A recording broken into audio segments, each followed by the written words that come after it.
Kenali obesiti.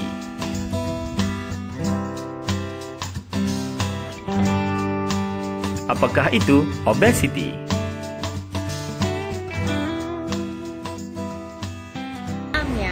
Obesiti merupakan pengumpulan lemak berlebihan yang menimbulkan dalam badan seseorang.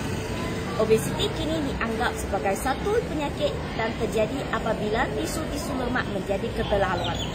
Lebih teruk lagi, obesiti boleh mengganggu dan mencederakan organ-organ badan dan seterusnya akan menyebabkan masalah kesihatan yang serius. Selain itu, daripada menghadkan kegiatan fizikal dan sosial, jangka hayat penghidupannya juga semakin pendek. Siapakah yang tergolong dalam obesiti? Orang dewasa?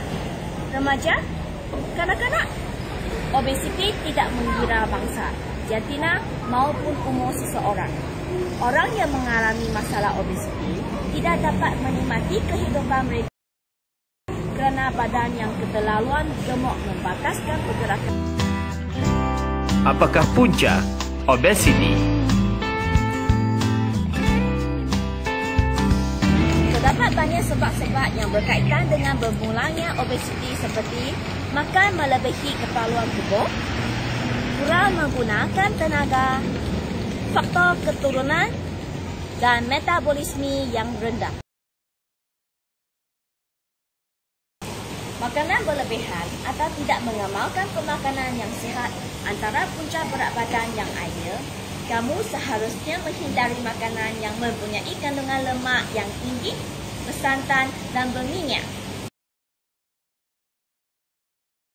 Pekerjaan yang dilakukan hari-hari akan mempengaruhi gaya hidup seseorang.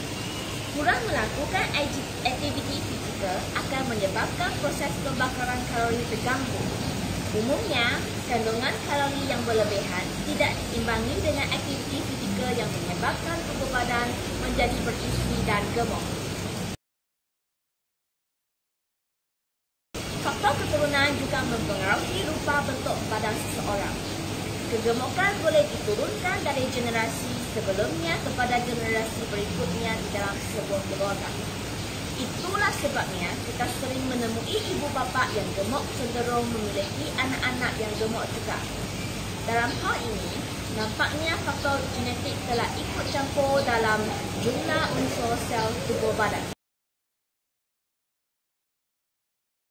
Kadar metabolisme yang rendah akan mengakibatkan tenaga masuk ke dalam tubuh badan lambat menjadi kekerja menyebabkan menjadi lemak.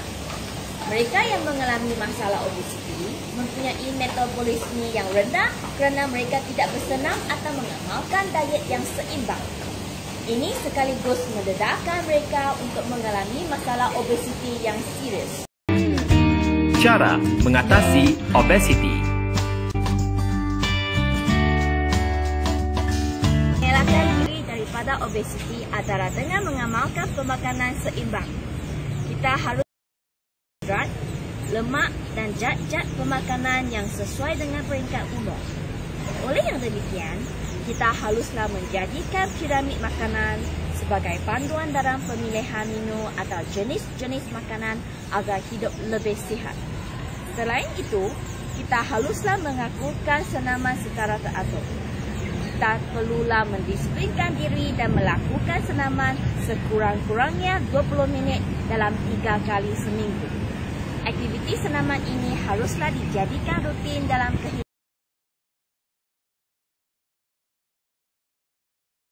Obesiti bukanlah satu masalah yang boleh dianggap ringan.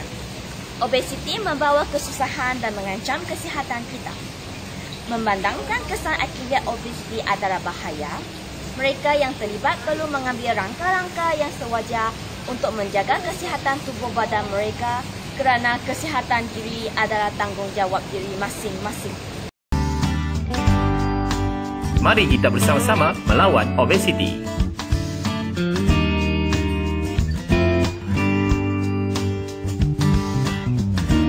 Selamat menjalani hidup sihat.